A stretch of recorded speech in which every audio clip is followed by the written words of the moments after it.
Alors il a pas mal d'antécédents, il est dépressif traité, diabétique sinodépendant, mais bon, ça saute aux yeux. Hypercholestérolémie, BMI à 32, En plus que ça. il est sous cardégique parce qu'il a fait un petit accident vasculaire transitoire, HTA. Rien que des choses très banales compte tenu de son habitus. Et à l'examen clinique, on lui trouve un toucher rectal avec un adénome homogène, régulier, souple, non suspect au toucher, et un PSA à 5. Il va pisser dans le débitmètre, on mesure une dysurie quand même, réelle, qui correspond bien à la gêne fonctionnelle qu'il décrit, et un petit résidu post-mictionnel qui n'est pas très important, donc, qui correspond bien à la gêne. Bon, il est gêné au point de vue mictionnel, sans éléments très graves. Donc tout ça, c'est l'occasion de parler de la problématique donc, de l'andropause. En fait, ce n'est pas de l'andropause, c'est déficit en testostérone lié à l'âge. Déficit relatif, c'est pas comme la ménopause. La ménopause, c'est on-off et c'est systématique. Toutes les femmes ont la ménopause un jour. Les hommes, ils n'ont pas tous la ménopause, enfin l'andropause. Il y a une baisse progressive et variable selon les hommes, au fur et à mesure de l'âge, avec une modification de la morphologie. Donc, c'est un syndrome biochimique qui est lié au vieillissement et donc qui est caractérisé par une diminution des androgènes dans le sérum, mais aussi une diminution de la sensibilité aux androgènes. Et alors surtout, nous, ce qui nous intéresse, c'est que ça peut induire une altération de la qualité de vie, et ce type de pathologie est, à mon avis, largement sous-diagnostiqué. Parce que des Mario, je suis sûr, vous avez plein de consultations, et je suis sûr qu'il y en a peu qui se disent, est-ce que ce type-là, finalement, il ne rentre pas dans ce contexte-là de déficit relatif, plus ou moins relatif, de déficit en testostérone. Alors, c'est un tableau clinique, hein, c'est un syndrome avec plusieurs symptômes qui sont plus ou moins associés, qui sont plus ou moins typiques. Au premier plan, souvent, ce qui amène les gens à consulter, c'est les signes sexuels, avec une baisse de l'activité sexuelle, mais aussi une baisse de la qualité de l'érection, et aussi une baisse du volume et de l'envie, de la libido. Donc, ceci entraînant cela, effectivement, s'ils sont moins performants, ils ont moins envie, ils sont moins performants. Donc ils consultent comme ça, ils ont des troubles de l'humeur, peuvent être un peu grognons. Nous, on connaît bien cette pathologie-là, parce que nous, on les fabrique. Quand on a un cancer de prostate métastatique traité par hormonothérapie, vous avez un gars qui est en pleine santé, il dit, monsieur, vous avez un cancer, il faut vous traiter avec des hormones, on le caste médicalement, et on le fabrique. Et on voit, nous, on connaît parfaitement ces symptômes-là, puisque on peut même les anticiper et leur dire, attention, voilà ce qui va vous arriver avec la castration. Donc, trouble de l'humeur, on rechante, on n'a plus envie de rien, baisse de l'orbital. Trouble du sommeil, ils font pas mal d'insomnie, bon, la dysfonction érectile, on en a parlé. Et donc voilà, dans ce syndrome, il y a de manière associée différentes choses, mais il y a des choses qui sont très importantes. Ça, c'est très important. Diminution de la masse maigre, avec une diminution de la force, et augmentation de la masse grasse. Donc c'est les gens, ils prennent un petit peu de poids, mais pas beaucoup, et surtout, ils perdent leurs muscles, et ils ont de la bedaine. Et puis, un des effets aussi de la castration, c'est l'ostéoporose. Donc, lorsqu'on fait une castration, c'est à l'extrême, mais s'il y a un déficit androgénique modéré, on va avoir différents niveaux de ces symptômes.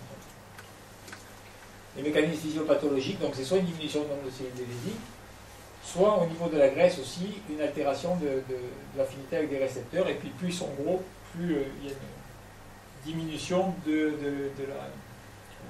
l'affinité. Voilà.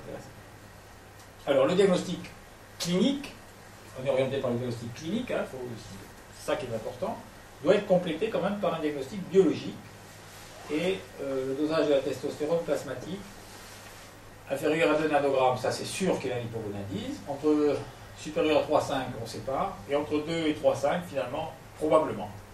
Probablement, parce que on dit en fonction de l'âge, on a le droit d'avoir moins de testostérone. En fait, pour avoir une imprégnation en testostérone normale, il faut avoir plus de 3. Sinon c'est pas bien. Alors, qu'est-ce que c'est qui aggrave les choses? Et bien, éventuellement, la dépression, les facteurs génétiques.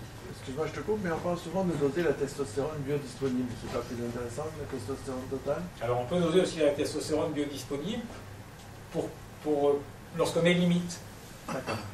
Lorsque tu as un doute, etc., effectivement, tu peux doser la testostérone biodisponible qui va donner un élément plus précis de la testostérone libre, en fait, qui est celle qui est active. Donc, tout à fait. Alors, ça, c'est des mécanismes. Alors, il y a des médicaments qui aggravent les choses, tous les spironolactones, tous les traitements, en particulier hormonaux, castration et autres, et puis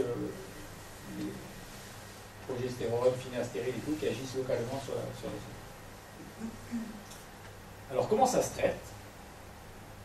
Donc, ça se traite avec deux voies différentes. D'abord, l'hygiène de vie, et les traitements, c'est la testostérone. Alors, l'hygiène de vie, c'est très important, c'est aussi important que la testostérone.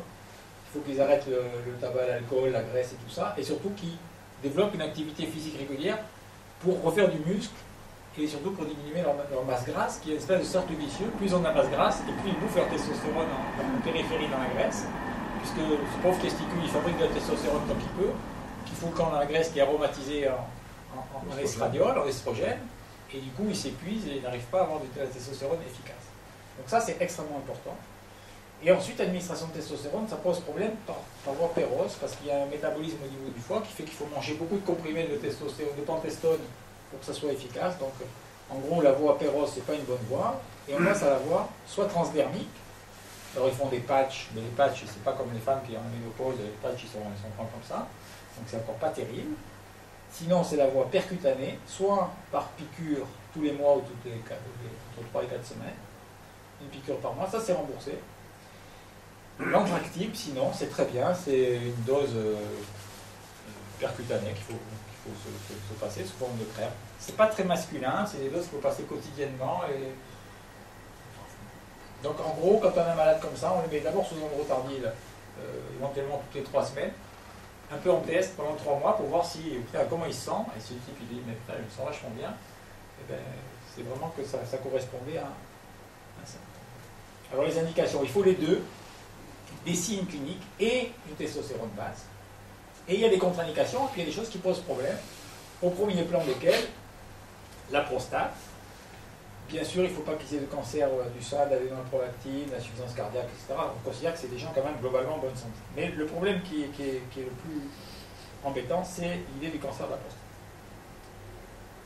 Les effets secondaires, il faut se méfier, en particulier des gens un peu obèses chez qui ça peut augmenter l'apnée du sommeil, et les gynécomasties, et l'effet sur les lipides qui est plutôt controversé. Enfin, l'idée, c'est que quand même, s'ils sont plus en forme, qu'ils font plus de sport, qu'ils ont moins de masse grasse, probablement sur les lipides, ça doit quand même être plutôt positif.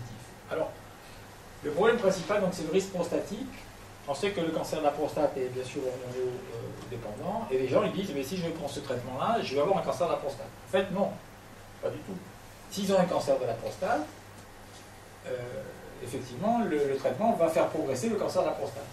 Mais ce n'est pas du tout vrai que, en termes de micro-cancer, il y ait plus de micro-cancer si on traite ces patients que si on ne les traite pas. Donc, bien évidemment, il y a des précautions à prendre, toucher rectal, et à mesure du PSA avant tout traitement, qui servira de valeur de référence, et c'est la cinétique du PSA qui va permettre ou non de nous rassurer sur l'innocuité de ce traitement.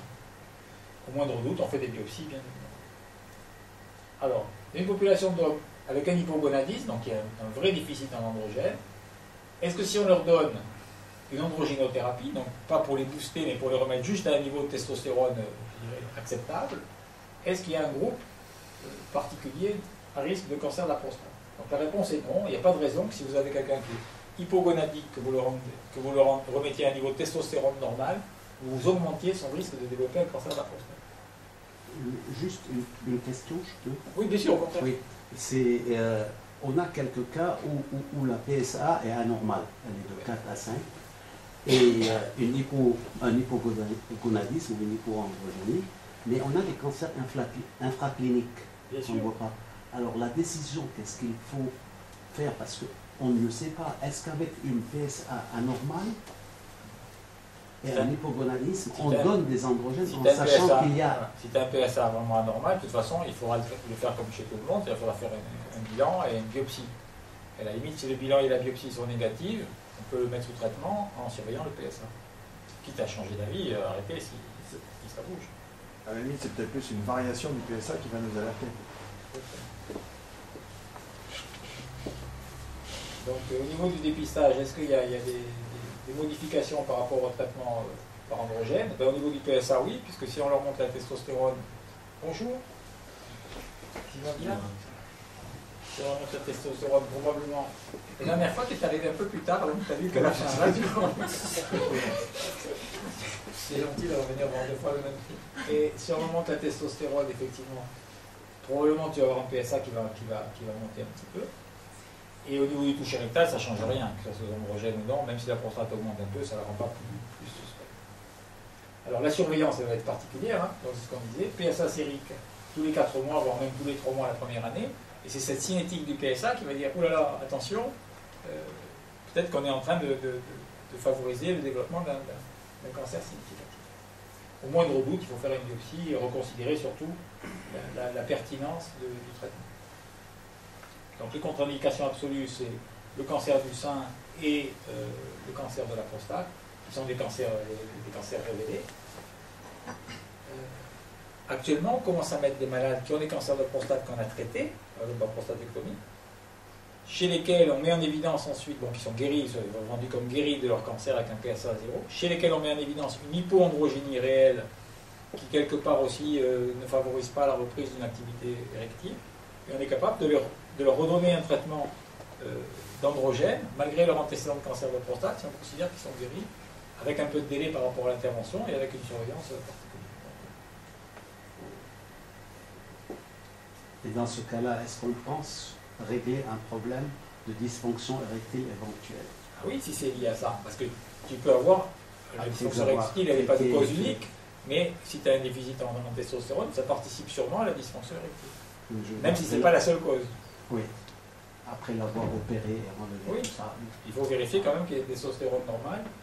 Et si tu lui remets une testostéronémie normale, ça ne peut que l'aider à retrouver une activité érectile normale. Donc les effets bénéfiques, c'est ça qu'on cherche, hein, les effets cliniques, hein, sur la libido, sur la masse osseuse, sur la masse musculaire, sur le bien-être, l'humeur, la qualité de vie, l'élan de vie. Les gens disent, mais moi j'ai plus la pêche. Combien il y a de patients dépressifs traités sous antidépresseurs pendant des années, qui en fait ont simplement un déficit en testostérone. Donc par contre c'est un traitement à vie, hein. C'est un traitement au long cours qu'on est obligé de gérer, de surveiller. Il y a toute une espèce de partenariat entre le patient et son médecin, et une surveillance très, très régulière sur du long terme. Voilà. Donc pour revenir à Mario, je pense qu'effectivement, si on lui dose la testostérone, vu le look qu'il a, qu'il connaît une testostérone basse, on va avoir envie de lui donner un traitement pour le rendre androgène. Donc pour androgène, c'est un traitement à vie quand ils sont opérés, ou c'est un traitement à vie parce qu'aujourd'hui on assiste à des salles, pour dire entre parenthèses, de shoot aux États-Unis d'androgène, c'est devenu à la mode, où certains partent simplement pour se retrouver en forme, parce qu'il y a une publicité terrible aux États-Unis, et qu'en France on ne peut pas le faire, bien sûr. Donc est-ce que c'est prendre à vie quand on n'a pas de problème particulier de la prostate? Non, là on traite des gens qui sont symptomatiques, ouais. Pour lesquels tu penses qu'il y a un symptôme qui est gênant, un symptôme avec une souffrance, et associé à un bilan biologique qui confirme le déficit. Donc nous on traite que ça en fait. Après, augmenter artificiellement le taux de testostérone pour que vous allez faire le Tour de France ou le truc, c'est pas le but, quoi. C'est juste les mettre à un niveau normal pour compenser un déficit. Parce qu'ils ont un déficit. Et là-bas, parce qu'ils n'ont pas de symptômes, c'est pour se remettre en forme. Non, c'est pour dire, c'est la mode en ce moment. Depuis 2 semaines, ça a fait... Donc notre pauvre Mario, il a encore bien des soucis, et on n'a pas tout à fait réglé non plus le problème de la polyacyurie et des troubles érectiles. Alors, comme il est diabétique, vous savez qu'il y a de plus en plus de diabétiques en France. C'est une espèce de maladie contagieuse, Jean-Claude est bien au courant avec tous les obèses qu'il y a. Et donc, effectivement, il y a 2 fois plus de dysfonction érectile chez les obèses que chez les autres. Donc, ça fait partie des choses extrêmement importantes. Et dans les troubles mictionnels, dans les troubles dont se plaignent les obèses, les diabétiques, la dysfonction érectile est tout à fait importante. Donc, effectivement, la dysfonction érectile touche les obèses, les diabétiques au fur et à mesure, au bout de 10 ans de traitement. Et plus le patient est équilibré, et moins on a de troubles érectiles. Et chez le diabétique, en particulier, il y a aussi un déficit en testostérone qui favorise cette dysfonction érectile. En fait, lorsque vous avez un patient qui a cet âge-là et qui a une dysfonction érectile, il faut tout de suite penser que ce patient est à risque de problèmes coronariens, et en fait, c'est une espèce signal d'alarme, d'iceberg, de dire non, non, c'est pas juste ça. Il faut absolument les bilanter parce que l'apparition d'une dysfonction érectile un peu isolée dans un contexte comme ça est tout à fait associée à un risque de pathologie coronarienne silencieuse avec une mortalité cardiovasculaire non négligeable. C'est extrêmement important que Mario aille faire une épreuve d'effort et aille voir son cardiologue. Les cardiologues te disent que l'érection, c'est ce qui nécessite la plomberie en meilleure qualité. C'est ce qui demande le plus de. Oui, de et donc fonction, voilà, quand ils ont un problème comme ça, une conséquence néfaste sur les pathologies multiples, c'est souvent corrélé à un trouble coronarien associé. Des fois non symptomatiques. Il n'y a pas de bilan particulier à envisager pour ça. Et en première intention, comme c'est la recommandation de l'AMN, le traitement de la dysfonction érectile, c'est les IPDE5, qui sont des inhibiteurs de la 5-phosphodiesterase. On va vous montrer comment ça marche. Alors, bon, ça c'est les hommes qui sont soumis à différentes stimulations, beaucoup de stimulations, le cerveau, la moelle épinière, le pénis, tout. Et voilà l'anatomie de la verge donc, au repos. Lorsqu'il y a une stimulation sexuelle, on va avoir une libération de monoxyde d'azote qui va favoriser l'afflux sanguin au niveau des vaisseaux du pénis. Le monoxyde d'azote va déclencher le métabolisme du GMP cyclique. Et ensuite, cet afflux de sang va augmenter la taille du pénis. Donc, afflux de sang, augmentation du volume. Ensuite, il va y avoir une compression par cette augmentation de sang et un blocage du retour veineux par les compressions périphériques sur l'albuginée des veines qui sont compressées sur le côté. Et donc, augmentation de volume, puis augmentation de pression dans cette enveloppe inextensible grâce au blocage du retour veineux. Malheureusement, la PDE5 va agir pour hydrolyser le GMP cyclique, diminuer, donc métaboliser le monoxyde d'azote et entraîner un retour à l'état flaccide. Lorsque vous donnez un IPDE5, et en particulier lorsque le patient est imprégné en IPDE5, ça va bloquer de manière régulière cet inhibiteur de l'érection.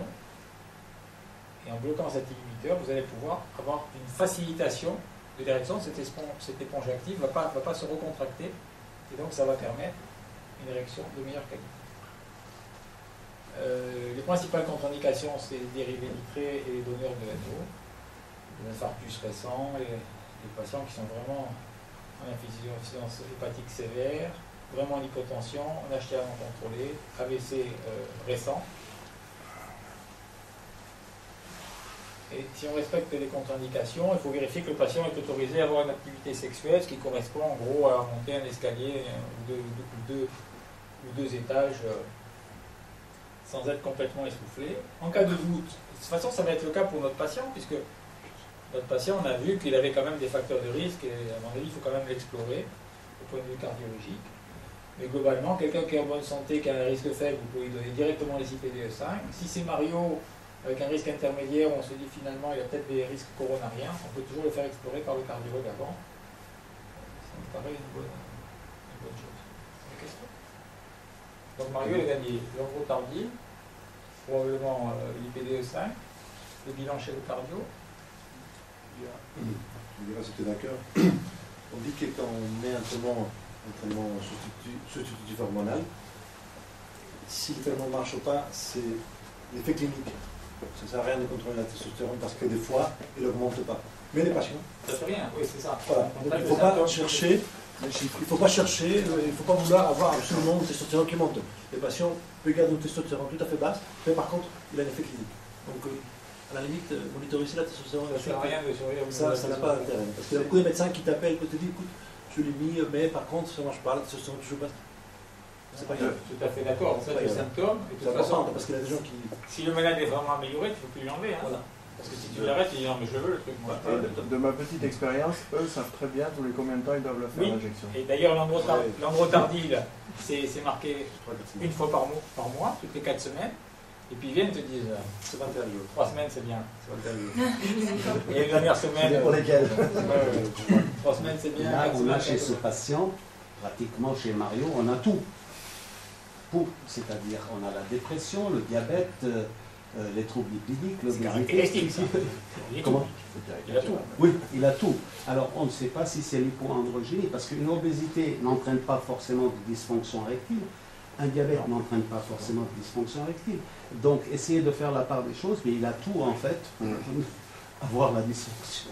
Et alors, s'il a tout et il a une testostérone normale, est-ce que tu le traites? Non.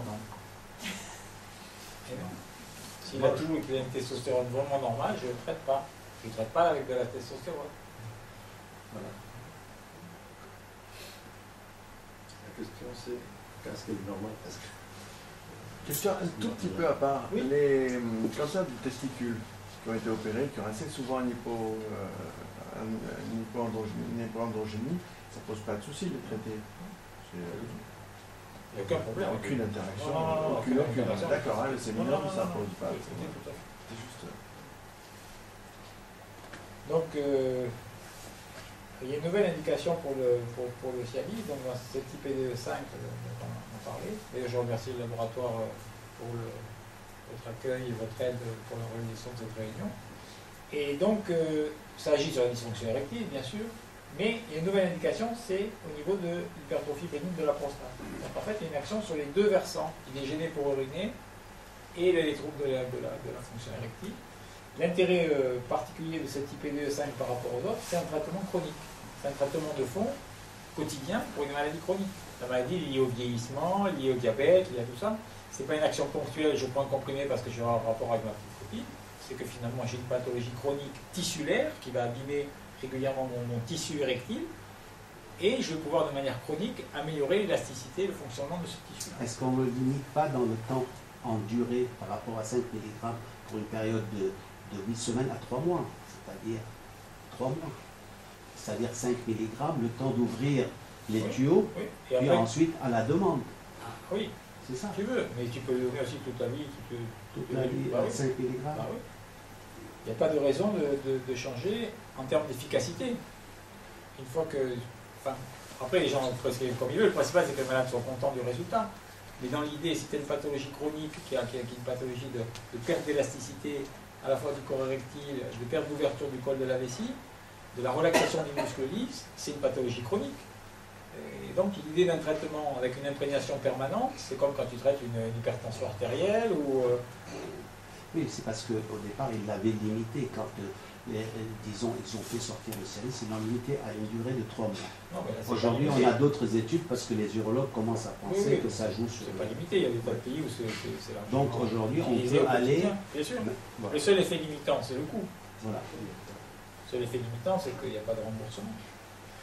Donc, quelle est la preuve scientifique de l'efficacité de ce traitement sur la fonction urinaire? Donc, pas de traitement, on fait une phase 3, pas de traitement, placebo, puis après on va prendre Cialis 5, Cialis 2,5 ou rien, placebo. Et on s'aperçoit quand même qu'il y a une différence significative entre la prise de Cialis et le placebo. En sachant que ici vous avez l'index, appelle PSS, qui est un index qui permet de comment je pourrais dire ça, de quantifier la gêne urinaire. Donc c'est significatif. Et quand vous comparez aussi le score IEF, qui est un score de qualité de l'érection, on s'aperçoit que bien sûr le placebo il améliore un peu l'érection, mais pas tellement, et que c'est significatif également en termes d'amélioration. Donc ça joue sur les deux versants. Bon, contre le placebo, c'est facile. Après, on a fait une étude contre tamsulosin.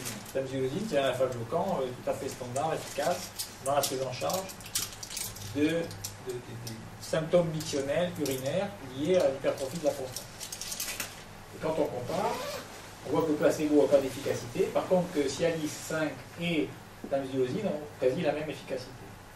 À la fois aussi, avant c'était sur le score de qualité de mictionnel, et à la fois aussi sur le débit urinaire, avec une amélioration du débit urinaire tout à fait équivalente entre tamsulosin et le Cialis. Tamsulosin qui est le traitement de référence en gros. Pour le Cialis, dans les contre-indications, quand tu les as montrées, tu avais montré AVC, bon, Aujourd'hui, on sait que le monoxyde d'azote, dans certaines études, on montre qu'il y a une revascularisation que même ceux qui avaient fait un infarctus ou même des AVC, exactement. Oui, oui. Alors pourquoi contre-indiqué? C'est pas contre-indiqué, sauf dans les AVC récents. Les AVC anciens, c'est tout à fait leur but. En plus, c'est pas des doses très importantes. Le côté intéressant, c'est pas la dose, c'est l'imprégnation permanente. Et donc sur le long terme, on s'aperçoit que par rapport au placebo, effectivement, à long terme, le Cialis reste efficace sur la qualité de l'indiction.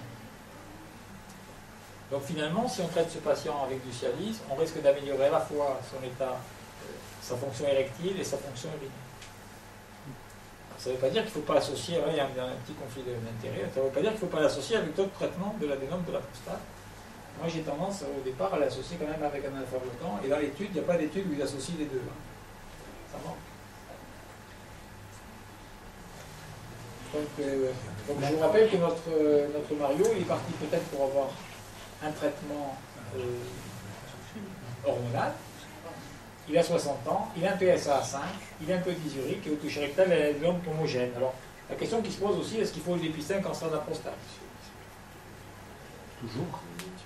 Non, c'est pas du tout gagné, il y a des tas de discussions par rapport à ça. Donc le cancer de la prostate, il va se développer au début à l'intérieur de la prostate, et puis après il va s'étendre, hein, donc vous avez des stades de plus en plus importants.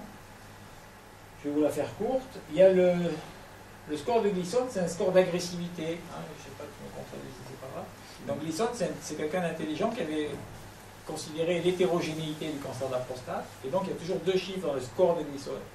Le premier chiffre et le deuxième chiffre. Le premier chiffre, c'est le chiffre le plus important en volume, le plus représentatif, et puis un deuxième chiffre. Donc actuellement, les anapathes disent que 1 et 2, pratiquement, ça n'existe plus. Le score standard de pronostic plutôt bon, c'est le score 3. Et par contre, dès qu'il y a du 4 ou dès qu'il y a du 5, c'est un témoin d'une agressivité, et ça devient une tumeur de pronostic intermédiaire, voire de mauvais pronostic. Et ce score 4 et ce score 5 peut être prédominant ou secondaire par rapport au 3. Donc alors 3 plus 4, c'est très différent de 4 plus 3. Donc on dit, bon, cancer de la prostate, finalement c'est un cancer qui n'est pas grave, etc. Et tout. En tous les cas, c'est un cancer fréquent, et c'est un cancer qui augmente en fréquence. À tel point que, déjà en 2005, c'était un cancer qui était plus fréquent que le cancer du sang. En termes de mortalité, on dit, oui, finalement ça tue personne, et puis si ça tue des gens, ça tue des vieux, c'est pas vrai. C'est une forte cause de mortalité par cancer, mais qui diminue. Donc on a une augmentation de l'incidence et une diminution de la mortalité, parce que pendant ces années-là, 2000-2005, toutes ces années, il y a eu un dépistage, il y a eu une prise en charge, il y a eu, etc. Et grâce à ce dépistage, on s'aperçoit qu'au fur et à mesure des années, on a de plus en plus de tumeurs de low risk, c'est-à-dire les tumeurs de très bon pronostic. Et une des questions qui est liée à ça, c'est est-ce que finalement, par ce dépistage-là, vous n'allez pas sortir des tiroirs des cancers de bon pronostic que vous allez peut-être surtraiter et qui finalement ne méritent pas ce traitement-là. Est-ce que finalement, l'idéal, ce ne serait pas de diagnostiquer que les cancers qui ont un potentiel à devenir vraiment agressif, et surtout, si on peut, de ne pas dépister les autres, de ne pas traiter les autres. Alors, bon, chez les personnes âgées, tout le monde sait qu'ils ont tous un cancer de la prostate latent, histologique, cela, c'est pas grave. Là où ça devient plus grave, c'est chez les gens qui ont moins de 65 ans. Et à moins de 65 ans, selon le score de Gleason dont on a parlé tout à l'heure, dès que vous avez du score 7, 3 plus 4, ou pire 8, vous avez un taux de mortalité extrêmement important chez les gens jeunes. Donc l'association chez quelqu'un de jeune, moins de 65 ans, avec un score élevé, ça peut être potentiellement grave. Et le vrai but du dépistage, c'est d'aller trouver ces cancers-là, qui ont cette potentialité-là de devenir très graves, de les dépister, pour pouvoir les traiter tant qu'ils sont intraprostatiques, avant qu'ils n'évoluent, parce que si on ne les traite pas, ils vont évoluer. Et donc on a une fenêtre de curabilité qui est un petit peu faible. Si on ne peut pas les diagnostiquer avant, parce qu'on n'a pas les outils, là, c'est la fenêtre pendant laquelle on peut à la fois faire le diagnostic et un traitement efficace tant qu'ils n'ont pas dépassé la calcul, tant qu'ils sont localisés. Après, ils sont faciles à diagnostiquer, mais après, c'est trop tard. Donc, c'est toute la problématique du dépistage. Alors, l'Association française d'urologie recommande toujours, une fois par an, un PSA et un toucher rectal. à partir de 50 ans jusqu'à 75. Sous-entendu, après 75 ans, s'il n'a pas un cancer, il ne va pas avoir le temps de développer quelque chose. Dépistage, c'est pas la peine. 45 ans, c'est un risque familial ou un risque ethnique. Et ça, c'est tout à fait important, en particulier chez les Antilles. Donc, si on fait ce dépistage-là, ça permettrait de réduire la mortalité par cancer, on va voir. Et ce qu'on a dit tout à l'heure, un cancer sur 3 qui n'est pas diagnostiqué va tuer le patient, donc c'est vraiment très important. Espérance de vie supérieure à 10 ans, en sachant que maintenant, quelqu'un qui a 75 ans, il a largement plus de 10 ans d'espérance de vie. Alors, les facteurs familiaux et ethniques, donc les parents proches, il y a des fratries, il y a des cousins, etc. Et puis cette origine africaine, chez nous pas trop, mais antillais, dès que vous avez un antillais, méfiez-vous, ils sont extrêmement suspects d'avoir un cancer de la prostate. Alors comment on dépiste le cancer de la prostate? Il n'y a que 2 outils pour l'instant efficaces, le toucher rectal et le PSA. Le toucher rectal, il faut le faire quand même, parce qu'il y a des PSA normaux avec des cancers de la prostate, on sent un nodule au toucher. Et je crois que même avec un PSA normal, il ne faut pas se passer du toucher rectal. Et le PSA donne un ordre de grandeur. Le PSA, il est tout à fait relatif dans sa fiabilité, malheureusement, puisque donc, vous allez avoir 2 tiers des patients... Oh, pardon. 2 tiers des patients qui vont avoir une tumeur de la zone périphérique que vous allez pouvoir palper éventuellement. Il y a un tiers des patients sur lequel la localisation va être antérieure et qu'on ne trouvera pas au toucher rectal. Donc, on n'a qu'un seul marqueur efficace pour le cancer de la prostate, c'est le PSA, qui nous sert de tout, de diagnostic, de stadification et surtout de monitoring après traitement. Donc il faut l'utiliser dans ces trois valeurs. Alors, le PSA n'est pas spécifique du cancer. Vous pouvez avoir un PSA qui monte parce que il y a une manœuvre endorétrale, parce qu'il y a un toucher rectal qui passe plutôt vers le massage prostatique, parce que le patient a fait une prostatite, c'est classique, ou un grand tour de vélo, enfin, peu importe. Ce qui est intéressant, en fait, c'est ça. Ce qui est intéressant, c'est le rapport PSA-PSA niveau. C'est pas essentiel, mais ça peut nous aider lorsqu'on est un peu limite en deuxième intention. De toute façon, vous n'êtes pas obligé de dépister d'un coup. La chronicité, vous pouvez faire un PSA régulièrement, il y a une cinétique du PSA qui va vous orienter, il y a un peu de bon sens, vous avez le droit de faire un PSA, il est un peu anormal, on peut le recontrôler 3 mois après, mais pas à 8 jours. L'idée, c'est de se faire une opinion sur le taux de PSA habituel et sur cette cinétique du PSA par rapport à un taux habituel. Donc c'est quelque chose qui se fait un peu sur le long terme. Alors, la Sécu, enfin l'HAS insiste beaucoup sur l'information qui doit être donnée aux hommes avant tout dépistage, pour leur dire qu'effectivement, bon, c'est pas la panacée, qu'on leur propose éventuellement un dépistage en sachant que de temps en temps, on va pouvoir faire le diagnostic dans tous les cas et qu'il faudra faire une biopsie, mais que cette biopsie, elle a des effets négatifs, peut-être pour une maladie qui ne va pas être très grave finalement. Donc, c'est tout le problème de l'étude canadienne. Et oui, donc il faut bien leur expliquer les avantages et les inconvénients. Alors, l'idée du dépistage, elle a été beaucoup discutée récemment, en particulier dans les médias, à la suite du résultat de 2 études. Une étude européenne, où il y avait 200 000 patients qui ont été inclus, et l'étude américaine, où il y avait 74 000 patients qui ont été inclus. L'idée, c'est de dire, est-ce qu'une démarche de dépistage organisée, comme on fait pour le cancer du sein, comme on fait pour le cancer du côlon, change la mortalité des patients qui ont été dépistés versus ceux qui n'ont pas été dépistés. Et donc cette étude a été publiée en 2009, après 10 ans. Les 2 études américaines et européennes ont été publiées le même jour dans le même journal. Ça, c'est l'étude américaine. Elle dit non, ça ne fait pas mieux. Ça ne fait pas mieux. Finalement, quand on compare le résultat sur la mortalité à 10 ans des gens dépistés, on va chez eux, on dit voilà, il faut faire un PSA. Si le PSA est supérieur à 4, on fait la biopsie. Enfin, toute une organisation. Versus les gens pas dépistés, de l'autre côté de la rue, il n'y a pas de différence. Pourquoi il n'y a pas de différence? Parce que chez les Américains, 70% des patients, ils ont déjà le PSA. Donc, on va comparer une population dépistée avec une population qui est déjà parasitée par un dépistage naturel, automatique par les parasites. Donc, pas de bénéfice. L'étude européenne a été un peu plus intéressante. Elle montre quand même une réduction de la mortalité de 21% en cas de dépistage systématique. Pas chez tout le monde, hein. Chez les patients entre 55 et 69 ans, c'est cela qu'on avait dit qu'on allait dépister de toute façon. On n'avait pas dépisté d'autres, ni plus vieux. Cette baisse de la mortalité, en fait, elle passe à 29% pour les gens qui ont eu effectivement le dépistage. Ça, c'est l'intention de dépister, et ça, c'est les gens réellement dépistés. Et voilà comment ça se passe, les 2 courbes. Et on voit quand même qu'il y a une petite amorce de différence significative entre eux.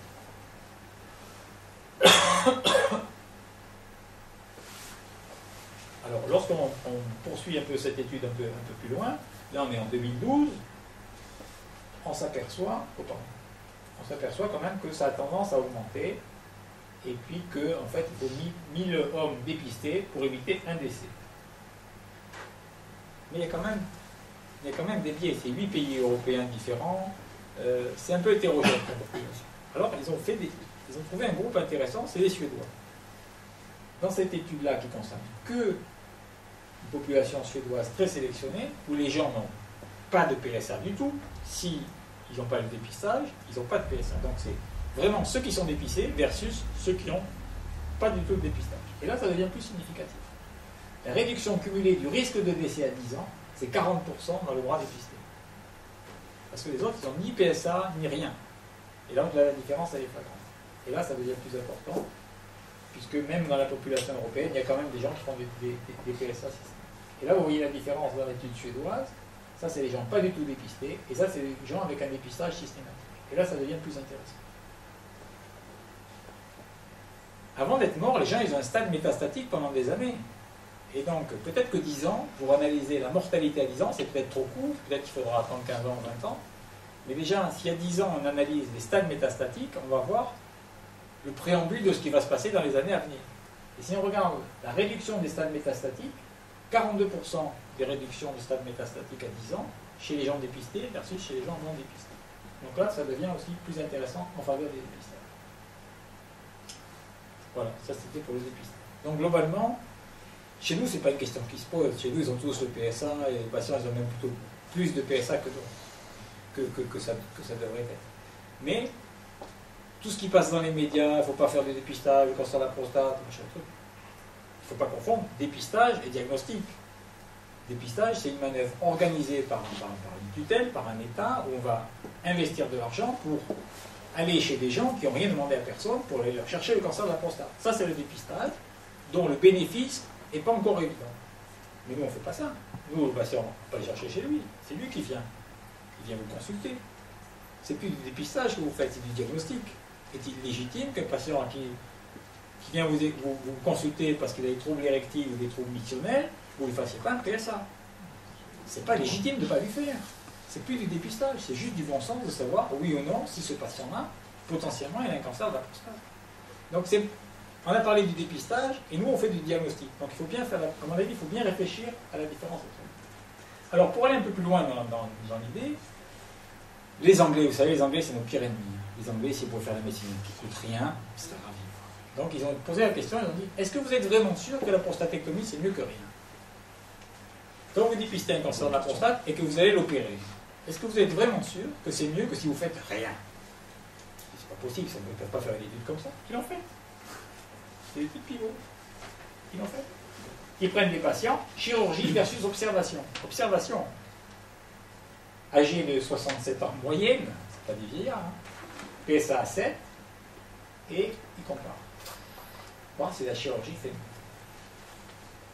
Mais oui, heureusement, la chirurgie fait mieux. Elle fait mieux chez tous les patients, tous. Ils le font pour beaucoup de pathologies. Oui, ils parlent de ce qu'ils appellent, parce que moi j'étais dans une zone anglo-saxonne, de l'histoire naturelle de la maladie. C'est ça. Voilà. Et est-ce que vous faites ça mieux? n'a rien, pourquoi mettre autant d'argent et...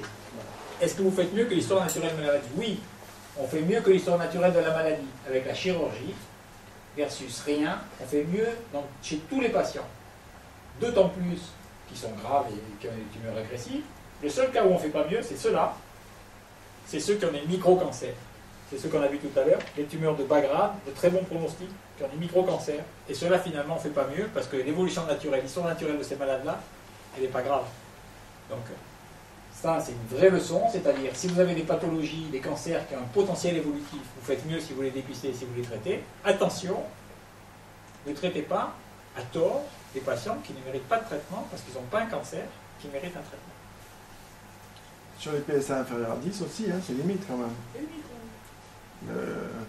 En bas, un peu plus haut là. Là. Monte encore, monte encore. C'est le même Monte patient. là, pas là, celui-là. C'est le même patient. Non, c'est des PSA inférieurs à 10. Oui, c'est Oui, la mais même c'est patient. ceux-là. Et alors, c'est souvent, ils sont C'est le associés. même patient. Souvent, mais Oui, oui.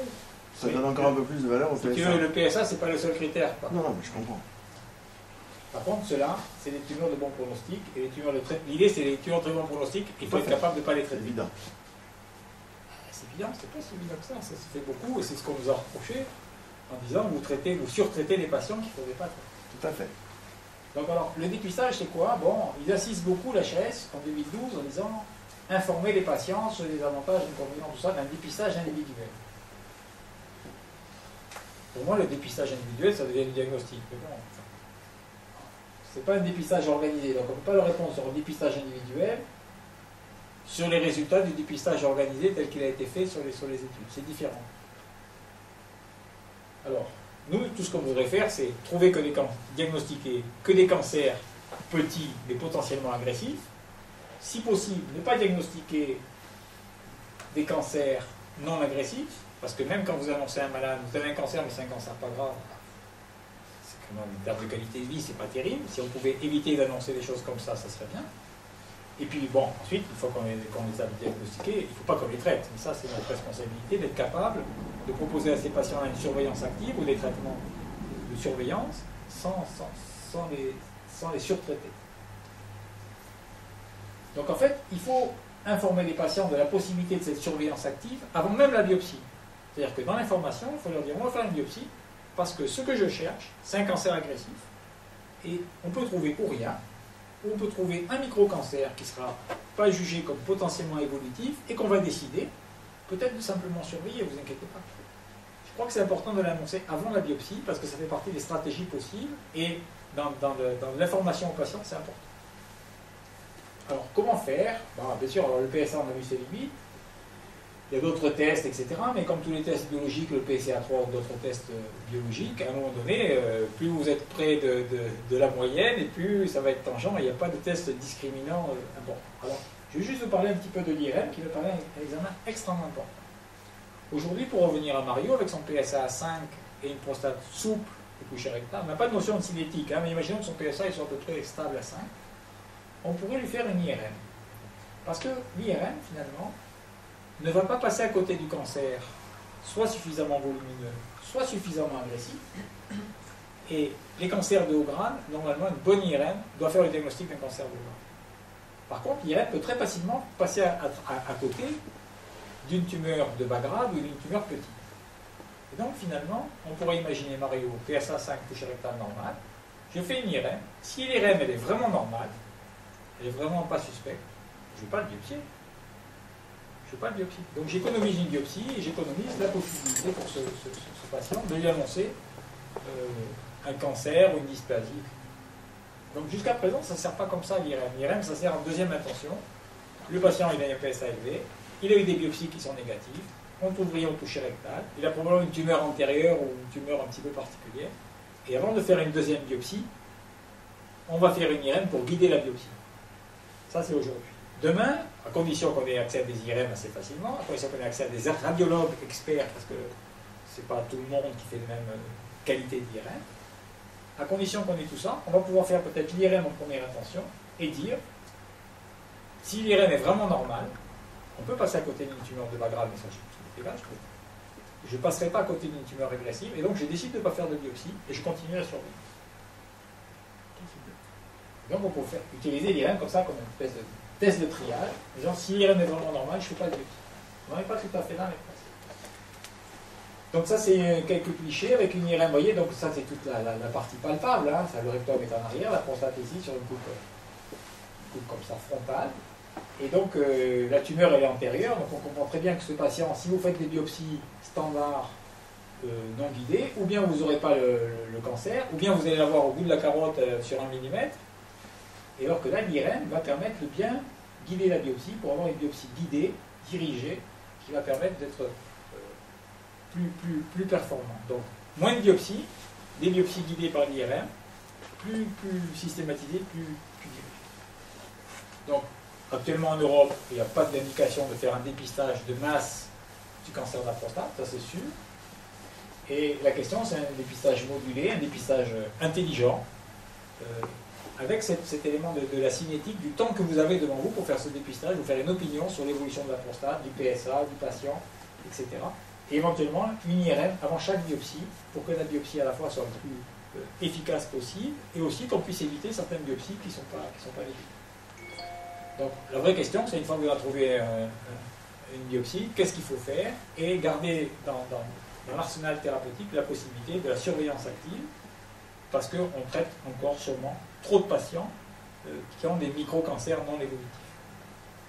Le problème n'est pas seulement de les traiter, c'est qu'il y a quelquefois des conséquences. Mais il y a toujours des conséquences. Uniquement. Toujours des conséquences dans le traitement. Bien sûr. Peu ou prou, il y a toujours potentiellement des conséquences. Donc, si un patient ne mérite pas de traitement, parce que sa maladie n'est pas évolutive, il ne faut pas la traiter du tout. Mais il ne faut pas la traiter du tout, c'est-à-dire qu'il ne faut pas la traiter un peu. Il dit oui, je fais un peu de gazatherme, un peu de machin. Non, non, non. Où elle n'est pas évolutive, il ne faut pas la traiter. Où elle est évolutive, il faut la traiter comme il faut. Il ne faut pas dire, mais elle est un peu évolutive, donc je vais la traiter un peu. Non. C'est cette notion-là qui n'est pas facile à faire passer. Bon, alors Mario, bien sûr, il est aussi gros, hein, ça on l'a vu. Moi, j'ai trouvé des chiffres complètement effrayants. 25% des hommes depuis 55 ans sont obèses. Ça me paraît effrayant, non? C'est pas effrayant? Je sais pas, on va regarder. Moi, je trouve ça effrayant. 30 à 40% des hommes ont une hypercholestérolémie. C'est terrible. Alors, tout ça, c'est des facteurs de risque du cancer de la prostate. L'âge, les antécédents familiaux, l'origine ethnique, on en a parlé, les matières grasses, le tabagisme, l'alcool, l'obésité. J'ai fait un petit travail sur les statines et l'évolution, le lien avec le cancer de la prostate. C'est un peu discuté. Probablement, les statines font baisser la testostérone et peut-être agissent comme ça. Il parle qu'elle agit sur la dysfonction. Ouais, c'est compliqué. En tous les cas, lorsqu'on regarde sur la génome, on s'aperçoit que les patients qui sont sous statine ont moins de troubles mictionnels que les autres, et ils ont un volume de prostate plus petit. Et pour ceux qui font beaucoup de vélo dans la région, on a évoqué que le fait d'être sur la selle en permanence favorisait éventuellement. Que pensent les urologues? Mais je pense que le vélo, ça peut faire que du bien, mais moi je suis partie prenante, donc je peux pas dire. Sur la selle avec... Probablement l'inflammation chronique, Ouais. Comme la prostatite chronique, favorise effectivement probablement la multiplication cellulaire, etc. Mais je ne suis pas trop scientifique pour ça. Alors, il y a des biais dans l'étude sur les statines. Ils n'ont pas analysé des tas de facteurs. Et un des biais, c'est peut-être qu'il y a une sélection, c'est-à-dire que les patients qui prennent des statines, ça veut dire qu'ils sont suivis, qu'ils sont contrôlés, qu'ils sont attentifs à leur cholestérol, donc ils sont déjà potentiellement plus médicalisés, plus suivis que les autres. Peut-être que leur médecin les a incités à faire plus d'activité physique, à modifier leur mode de vie. Et donc il y a peut-être un biais entre ceux qui prennent les statines et ceux qui ne prennent pas, et il faut aussi tenir compte de ça. Alors, au niveau de l'incidence du cancer de la prostate, on a l'impression, c'est pas très net, mais on a l'impression qu'il y a quand même moins de cancer de la prostate chez les gens qui sont obèses, mais par contre ces cancers de la prostate vont être à des stades plus avancés, plus agressifs, comme si le diagnostic était moins facile, et comme si dans les adipokines et ce métabolisme de la graisse, il y avait des facteurs qui favorisaient un peu l'agressivité du cancer. En termes de mortalité spécifique du cancer de la prostate, il y a une corrélation directe entre l'obésité et la mortalité par cancer. La mortalité augmente de 15% à chaque fois que le BMI augmente de 5. Non. L'activité physique, il y a plus de 20 études qui montrent une réduction du risque du cancer entre 10 et 20% selon le niveau croissant d'activité physique. Donc vous prenez quelqu'un qui a un cancer de la prostate, vous le faites maigrir, vous le faites faire du sport, une activité physique, et ça va améliorer le pronostic de son cancer de la prostate. Merci de votre attention.